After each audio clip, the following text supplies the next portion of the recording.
Hola, ¿qué tal? Mi nombre es Víctor Gil Rodríguez y en este video tutorial vamos a ver cómo formamos una sentencia DCL, de lenguaje de control de datos, en MySQL.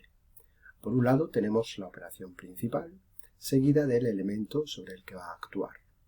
Como toda sentencia de SQL, todas terminan con punto y coma. En primer lugar, vamos a ver qué operaciones principales podemos tener en DCL. En este caso vamos a utilizar las operaciones create para crear un objeto o un elemento, el drop para eliminarlo. Estas dos sentencias afectan sobre todo al elemento user para crear un usuario o para eliminarlo.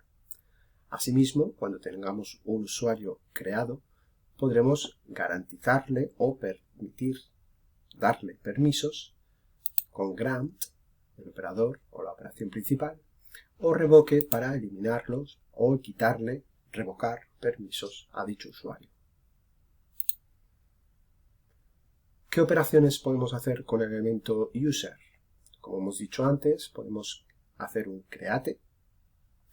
A continuación pondremos la palabra user, que sería el elemento que vamos a crear, seguido del nombre del usuario, que puede tener en primera parte el propio nombre, seguido de una arroba, y el equipo, que podrá ser localhost o cualquier otro nombre de máquina que tengamos en nuestra red, una dirección IP válida, o el porcentaje para indicar que se pueda conectar dicho usuario desde cualquier máquina.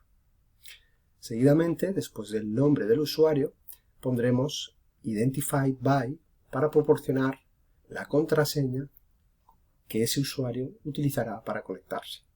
Y como hemos dicho, un punto y coma para finalizar cualquier sentencia SQL. Eso servirá para crear el usuario.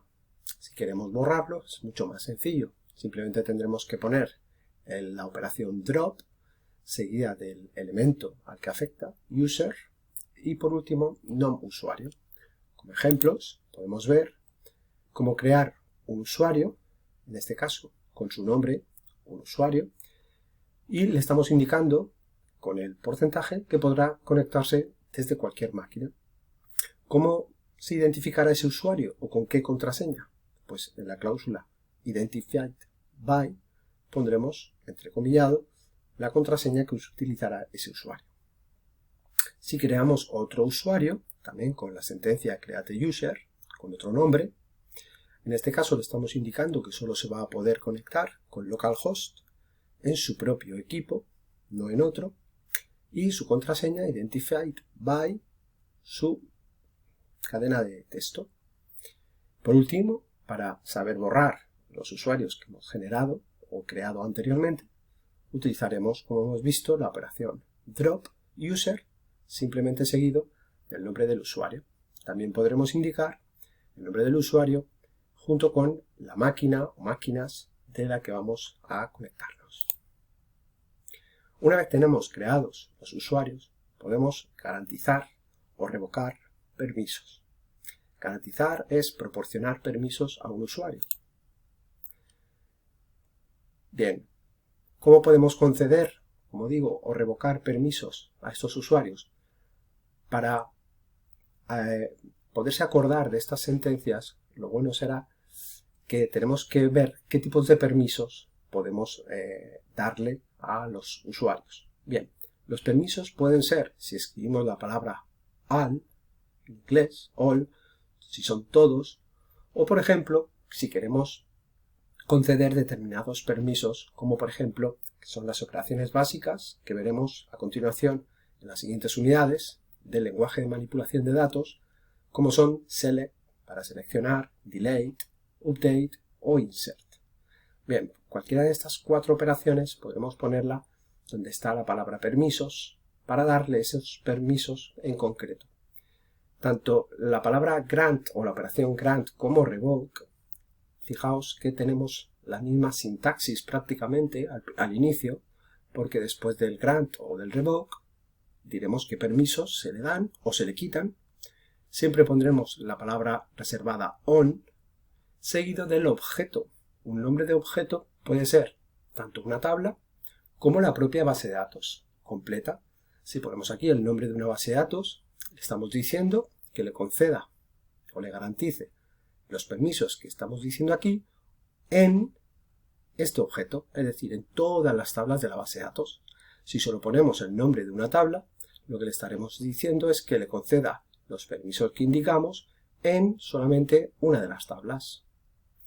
Bien, la diferencia viene al final de la sentencia.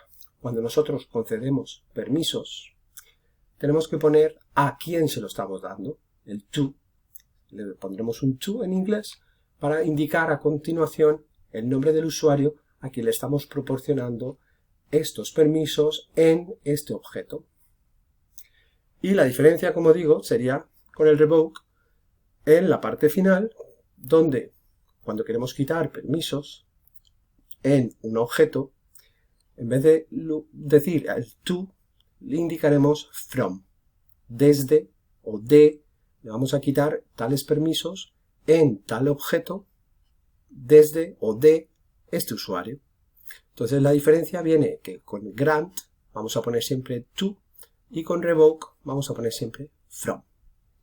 Los ejemplos que tenemos sería grant all, serían todos los permisos en la tabla empleado a este usuario, que se llama así. Si queremos solo proporcionar dos permisos a otro usuario, pues grant, insert, delete. Podemos darle más permisos si queremos, separados con comas. Indicaremos con el on qué objeto, en este caso la tabla empleado también, y a quién le estamos proporcionando esos permisos, a este usuario. En este caso es otro usuario, @localhost. Para quitar permisos, el revoke, como hemos dicho antes, solo cambiará, tenemos que decir el permiso que le vamos a quitar, en este caso delete, on, en qué tabla estaba ese permiso, y la diferencia con el grant es que aquí tenemos que poner from antes de poner el usuario al que le vamos a quitar dichos permisos. Y por último, revoke, el permiso de seleccionar en la tabla empleado, from y un usuario. Bien, y con todo esto, espero que os haya servido este video tutorial para ver cómo se realizan o se confeccionan las sentencias principales del DCL o lenguaje de control de datos. Un saludo.